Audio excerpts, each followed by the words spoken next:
ازيكم عاملين ايه؟ الصورة اللي انتوا شايفينها دي جزء من الشغل الولاد اللي اشتغلوه في اليوم ده. فاحنا هوريكم الخطوات اللي احنا عملناها.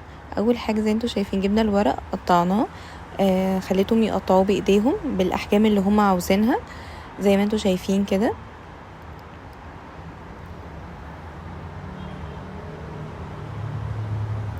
بعد ما قطعنا الورق بدأوا بقى يرسموا التفاحة زي انتوا شايفين كده، وكل بيخلص بيساعد زميله، وهنا بقى هي بتساعد زميلتها زي انتوا شايفين كده. ده بعد ما خلصوا الرسم نصوره.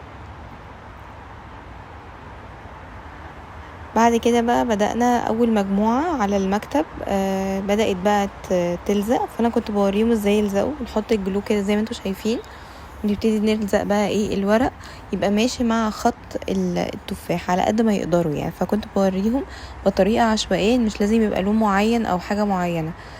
فهما بصراحة المرة دي أبدعوا، وهنشوف سوا هما عملوا ايه. بس زي ما انتوا شايفين كده، هنا بقى كان في منهم خلص وفي منهم عمل، فكل واحد كان عمل بطريقة.